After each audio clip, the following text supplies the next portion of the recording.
नमस्कार। धन, कुटुंब और धर्म, कौन है सच्चा सहायक? आज की वीडियो में मैं यही जानकारी आपको देने वाली हूँ, तो कृपया वीडियो में आखिरी तक बने रहिएगा। एक बार की बात है, एक शांत और तपस्वी आश्रम में अनेक शिष्य गुरु जी के सानिध्य में शिक्षा ग्रहण कर रहे थे। तो एक दिन कुछ जिज्ञासु शिष्यों ने गुरु जी से एक प्रश्न पूछा कि गुरुदेव, मनुष्य के जीवन पर धन, परिवार और धर्म, इन तीनों में से सबसे सच्चा सहायक कौन होता है मनुष्य के जीवन में, बताइए। तो गुरुजी मुस्कुराए और बोले कि तुम्हारा प्रश्न तो बहुत उत्तम है। इसका उत्तर मैं तुम्हें एक छोटी सी कथा के माध्यम से देता हूँ, तो ध्यानपूर्वक सुनो तुम लोग ये कथा को। बहुत समय पहले की बात है। एक नगर में एक व्यापारी रहता था। उसके 3 घनिष्ठ मित्र थे। उन तीनों में से पहला मित्र उन्हें बहुत प्रिय था। वह प्रतिदिन उसी के साथ समय बिताता, जहाँ भी जाता तो उसे साथ ले जाता। वस्त्र, भोजन, मनोरंजन और सभी प्रकार की सुख सुविधाएं उसे प्रदान करता था। उसका ज़्यादा से ज़्यादा समय उसी के साथ बीतता। दूसरे मित्र से उसका व्यवहार मध्यम था। कभी कभी उससे भेंट करता, हालचाल लेता और छोटी मोटी मदद कर देता, तो वह उसे पसंद तो करता था, पर बहुत अधिक समय या संसाधन उसे नहीं देता था। तो तीसरे मित्र से वो बहुत ही कम मिलता था। महीनों बीत जाते, तब जाकर कोई संपर्क होता। उस मित्र को वह तुच्छ समझता और अपने किसी कार्य में उसे कोई महत्व नहीं देता था। तो एक दिन व्यापारी ने व्यापारिक लेन देन में कुछ बड़ी भूल हो गई। व्यापारी से गलती हो गई, तो उस पर आरोप लगे और उसे राजा के दरबार में उपस्थित होने का आदेश मिला। तो भयभीत व्यापारी ने सोचा कि राज दरबार में मेरी सहायता कौन करेगा।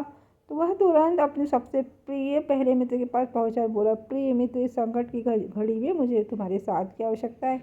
क्या तुम मेरे साथ दरबार पे चलोगे? तो पहला मित्र बोला, मुझे क्षमा करो, राजा से मेरे संबंध अच्छे नहीं हैं, मैं तुम्हारे साथ नहीं चल सकता।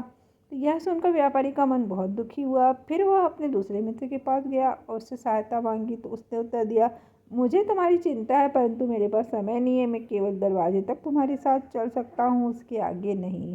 अब व्यापारी के पास कोई विकल्प नहीं बचा था। वह अनिच्छा से तीसरे मित्र के पास गया, जिससे वह शायद कई महीनों से नहीं मिला था। उसने सकुचाते हुए कहा, मित्र, मेरे जीवन का सबसे कठिन समय है, क्या तुम मेरी सहायता करोगे?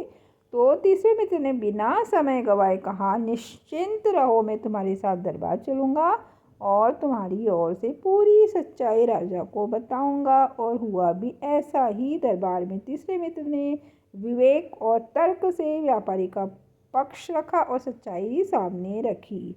राजा संतुष्ट हुए और व्यापारी को निर्दोष घोषित कर दिया। तो यह कथा सुनाकर गुरुजी बोलते हैं, बच्चों, इस कहानी में पहला जो मित्र का प्रतीक है वो धन है।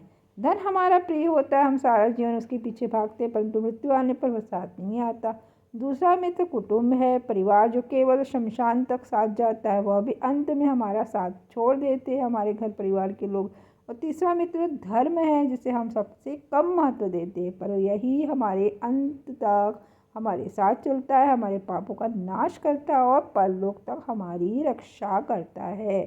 तो गुरुजी ने फिर अंत में कहा कि धर्म ही मनुष्य का सच्चा साथी है, इसलिए मनुष्य को सदैव धर्म का आचरण करना चाहिए। सत्य बोलना, सेवा करना, दया और करुणा रखना और अपने कर्मों को शुभ बनाना, यही इस लोक और परलोक दोनों में सुख और शांति का मार्ग है। सार यह है कि धर्म ही मानव जीवन का स्थायी सहारा है, बाकी सब क्षण भंगुर है।